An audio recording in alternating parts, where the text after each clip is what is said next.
Welcome back to the Future Archive. Today, we examine archived broadcasts from July 11, 2026. We'll cover Meta's rushed AI image tool, the U.S.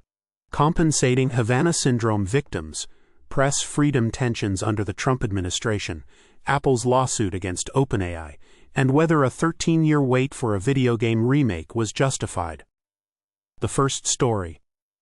Meta withdraws AI image generator after widespread criticism. In July 2026, Meta, the parent company of Facebook and Instagram, released an AI-powered image generation feature for its social media platforms.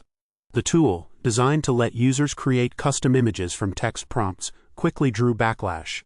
Users reported that the AI frequently produced bizarre, nonsensical, or offensive images, including distorted human figures and inappropriate content. Critics argued Meta had prioritized speed over safety, releasing the feature without adequate testing or ethical safeguards. Within days, Meta paused the tool, citing the need for further refinement. The incident reignited debates about the responsibilities of tech companies in deploying AI systems. This episode was a textbook case of humanity's favorite strategy: releasing first, asking questions later. By 2050, we look back at 2026 as the year when AI was still treated as a novelty rather than the foundational infrastructure it would become. Meta's misstep also foreshadowed the eventual creation of AI safety committees, which, as we now know, were largely ceremonial. The incident revealed a troubling pattern: companies treating AI as a race rather than a responsibility. Progress was measured in apologies, not advancements. The second story. U.S. compensates victims of Havana Syndrome. In July 2026, the U.S. government announced it would pay $3 million in compensation to victims of Havana Syndrome, a mysterious condition first reported by American diplomats and intelligence officers in Cuba in 2016.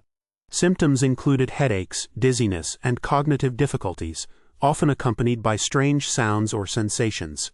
The cause remained disputed. Some speculated directed energy weapons, while others suggested mass psychogenic illness.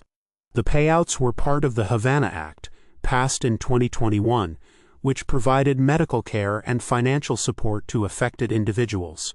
Despite the compensation, the syndrome's origins remained unresolved. Havana Syndrome became one of the great unsolved mysteries of the 2020s, a reminder of how little we understood about the intersection of technology, psychology, and geopolitics.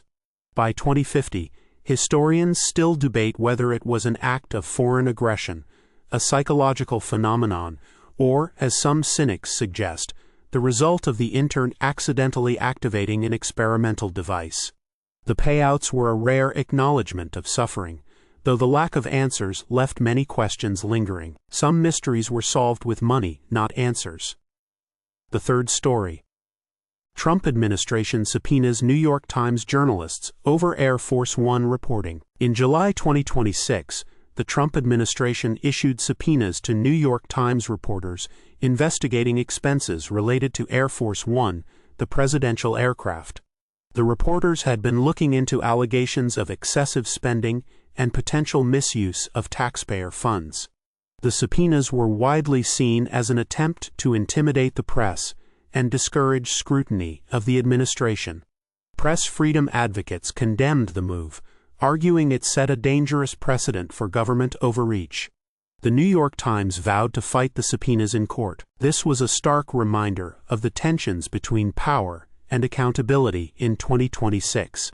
The subpoenas reflected a broader trend of administrations, regardless of party, seeking to control the narrative by targeting the messengers.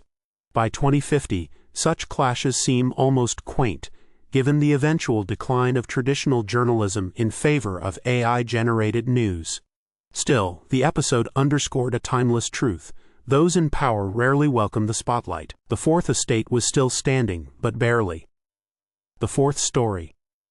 Apple sues OpenAI over alleged theft of trade secrets. In July 2026, Apple filed a lawsuit against OpenAI, accusing the company and several of its former employees of stealing proprietary AI training data. Apple claimed that ex-employees, who had previously worked on its AI projects, had taken confidential information to OpenAI, giving the startup an unfair advantage in the competitive AI market. The lawsuit highlighted the escalating tensions in the tech industry as companies raced to develop and deploy AI systems. OpenAI denied the allegations, but the case underscored the high stakes and cutthroat nature of the AI arms race. This lawsuit was a sign of things to come.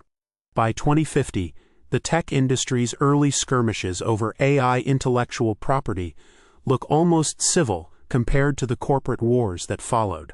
The case also marked the beginning of the end for the idea that AI development could be a collaborative, open endeavor. Instead, it became a zero-sum game where proprietary data was the ultimate currency. Evidence later suggested an intern may have been involved in the data transfer, though this was never confirmed. Innovation was a team sport until the lawyers showed up. The fifth story.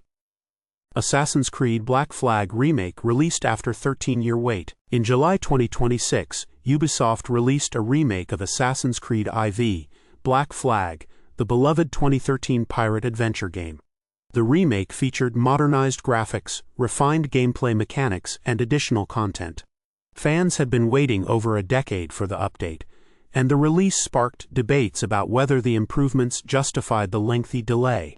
Critics praised the visual upgrades, but questioned whether the core experience had changed enough to warrant the wait. The game's reception highlighted the challenges of remaking classic titles in an era of rapidly evolving technology and high player expectations. The Black Flag remake was a perfect example of the subscription wars in microcosm. By 2026, gamers were increasingly accustomed to paying for remastered versions of games they already owned, a trend that would only accelerate in the following decades. The 13-year gap also reflected the gaming industry's growing reliance on nostalgia over innovation. By 2050, remakes and re-releases had become the dominant form of gaming content, as original ideas grew harder to monetize. Nostalgia was the only currency that never depreciated. Today's stories reveal a world in 2026 grappling with the consequences of its own acceleration. AI rushed to market, mysteries left unsolved, power clashing with accountability, and nostalgia sold as progress. The past, as always, is not going anywhere. This has been the Future Archive.